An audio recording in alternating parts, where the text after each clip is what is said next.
The news broke on a Tuesday morning, sudden and surgical, slicing through the calm like a siren. Luna Nozawa has suffered a miscarriage in prison. The word spread across headlines, through whispered phone calls, into living rooms where the name still carried the sting of scandal. Within hours, the story dominated every network. Forrester Creations paused production meetings. Spencer Publications halted editorial briefings. No one knew whether to grieve, to question, or to suspect. For the Forrester and Spencer families, the reaction was visceral. Katie Logan covered her mouth in shock when she saw the headline on her phone, her heart thudding so hard that Bill reached for her instinctively. While Spencer stood frozen, the world around him blurring into static. The child he had never wanted, never imagined, but had come to accept as his own blood, gone. He could not decide whether it was relief or sorrow he felt, and that uncertainty burned like acid.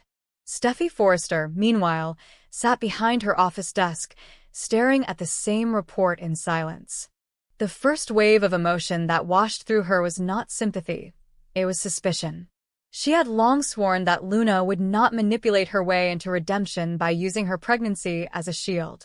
Every instinct told her that Luna was capable of anything, even staging her own tragedy. Yet as Steffi's eyes moved across the screen, seeing words like hemorrhage, trauma, emergency care, a flicker of unease tugged at her. For a fleeting second, she allowed herself to feel pity, not for Luna the criminal, but for Luna the woman, caged and alone, stripped of even the illusion of love. But pity was a weakness Steffi could not afford, not now, not after months of fighting to protect her family's name. Outside the corporate towers and guarded estates, the public was already taking sides. Social media flooded with posts, some filled with outrage, others with empathy. "No one deserves to lose a child," one user wrote. "Even monsters bleed." Another fired back, "She's faking it. Open your eyes." The debate grew until it became a war of narratives, each side feeding the fire that had never really gone out since Luna's arrest. Days later, the first cracks in the official story appeared. A journalist at the Los Angeles Dispatch noticed that the timestamp on the prison's medical report didn't match the incident log. A nurse who had been assigned to Luna's care vanished from the roster, without explanation. The security cameras in the medical wing had been under maintenance that same night, and the footage from the surrounding hallways was mysteriously corrupted. When those details leaked, chaos followed. Bill Spencer called an emergency meeting at Spencer Publications, his voice low and grim. "Someone's lying," he said simply. "And until we know who, we treat every piece of information as a weapon." Across from him, Will sat stiffly, silent. The loss had carved something deep into him. Not grief, but a kind of hollow vigilance. He had learned long ago that the people who played the victim were often the most dangerous ones in the room. At Forrester Creations, Steffi struggled to maintain composure as reporters swarmed her building. They wanted her comment, her reaction, her outrage, anything they could twist into a headline. Steffi Forrester breaks silence on Luna's tragedy. They would write, no matter what she said. Her assistant begged her to issue a simple statement of sympathy, but Steffi's instincts told her otherwise. "If I show weakness now," she said quietly, "she wins, even from behind bars." But even Steffi could not deny that something about the reports was off. The medical documentation, what little was made public, was riddled with inconsistencies.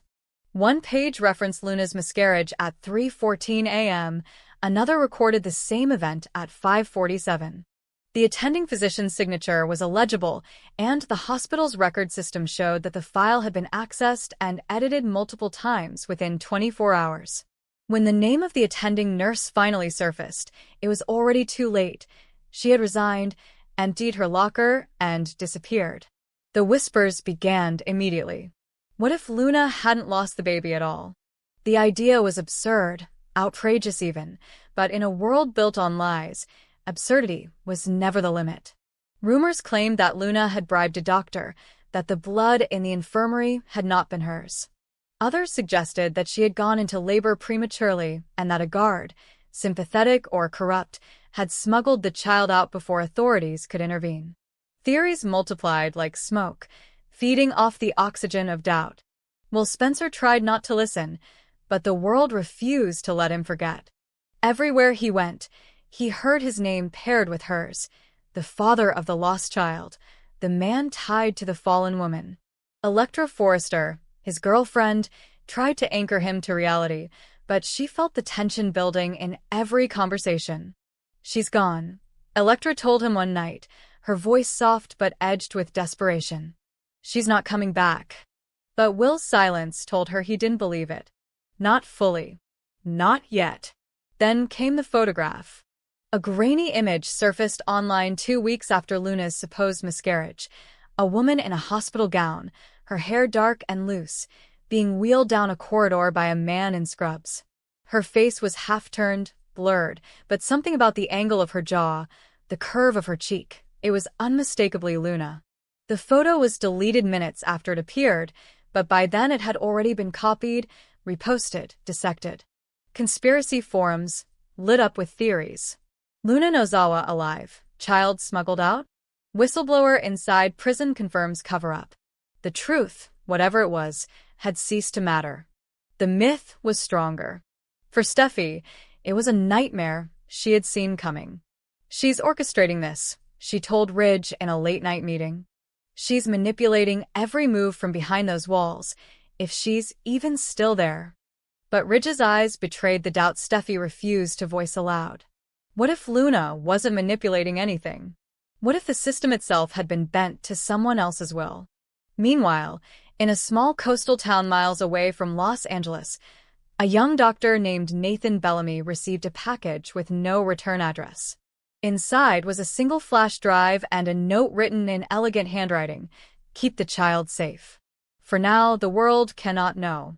He plugged in the drive, hesitated, then pressed play. The footage that flickered onto the screen showed a newborn wrapped in a white blanket, crying softly under fluorescent light. A woman's voice, calm, composed, whispered, "You are free now." By the time Nathan looked up from the screen, the sound of sirens echoed faintly in the distance. Whoever had sent the message was already gone. Back in Los Angeles, the families were imploding under the weight of speculation. Spencer Publications received anonymous tips suggesting that Luna had been part of a medical smuggling ring within the prison system. Forrester Creations was accused of funding hush money to silence whistleblowers. Every denial only seemed to confirm guilt. Bill's PR team scrambled to contain the damage, but even he couldn't ignore the growing possibility that Luna's story wasn't over. Will became the unwilling centerpiece of every discussion. Lawyers called daily. Advocates for prison reform wanted his testimony. Psychologists offered interviews about trauma bonding. The attention suffocated him. At night, when Electra reached for him, he felt himself recoil. Not from her, but from the echo of Luna's touch that still haunted him. He had tried to bury that chapter, to forgive himself for what had happened, but now it was crawling back, dragging him into the same moral quicksand he thought he'd escaped. The pressure fractured him. One night, after another headline accused him of fathering a child that might still be alive, he drove aimlessly until he found himself parked outside the beach house, the same place where so many of Luna's crimes had begun. The ocean roared, relentless and indifferent. He walked to the edge of the surf, his shoes sinking into the wet sand, and whispered into the dark, "If you're still out there, what do you want from me?" The wind answered with silence. But the world wasn't done with him yet. A month later, the hospital that had reported Luna's miscarriage released a statement denying responsibility for the inconsistencies in her medical records. All data regarding inmate patient 4029 was provided by correctional staff, it read. Translation: the hospital had never seen Luna that night. Someone else had filled the files. Katie Logan's hands trembled as she read the report. "Oh my God," she murmured. "She's alive." Bill frowned. "We don't know that." But he did not sound convinced. For the first time in years, the titan of media looked genuinely afraid. "If she is," Katie said quietly, "then what happens when she comes back for the baby?" That question would soon haunt them all. Weeks turned into months, And every new revelation felt like a stone dropped into still water, sending ripples through every corner of their lives.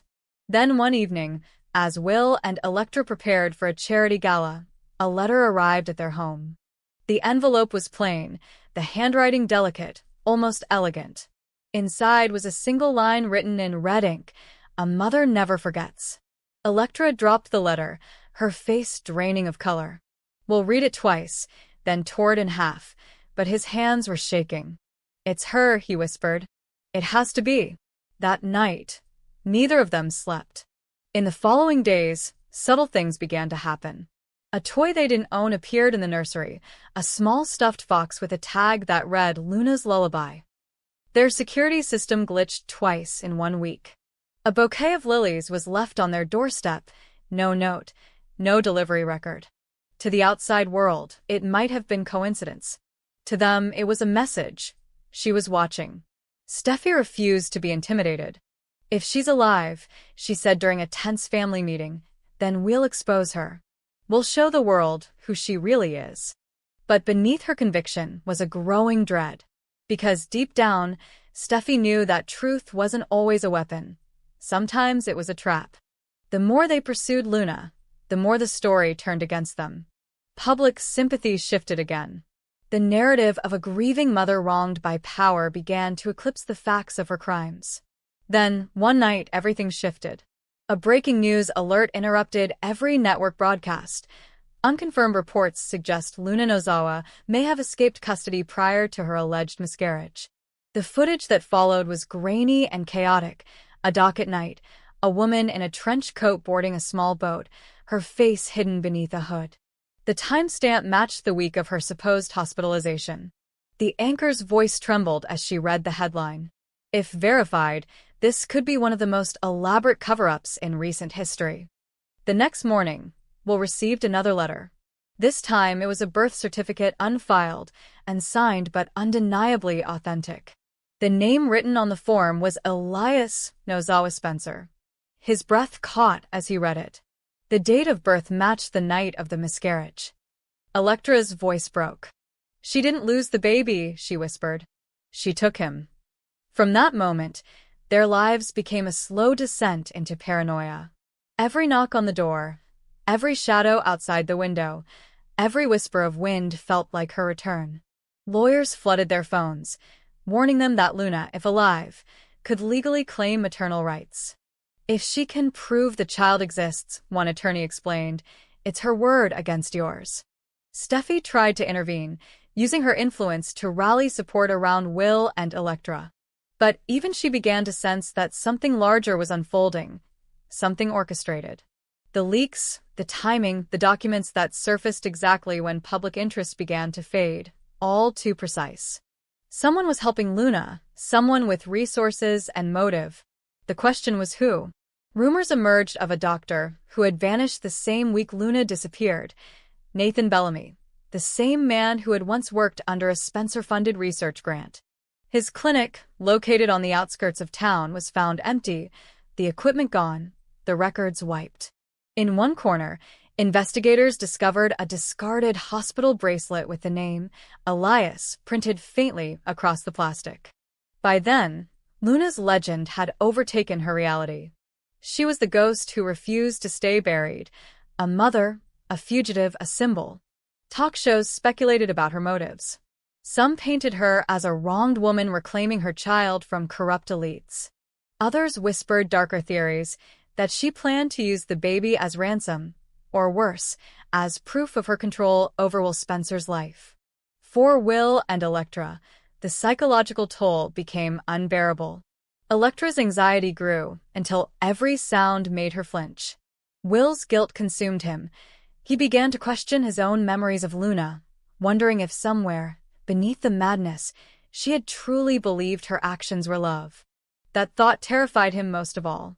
Steffi watched their unraveling with a mixture of frustration and sorrow. "She's winning," she told Bill one night. "Every minute we spend fearing her, she's taking something from us." But Bill's eyes were distant. "You can't fight what you can't see," he said quietly. Then came the final blow. A package arrived at Spencer Publications containing a USB drive. On it was a single video file. The footage showed Luna, alive, sitting in a dimly lit room. She looked thinner, older, but her eyes burned with the same feverish certainty. "You took everything from me."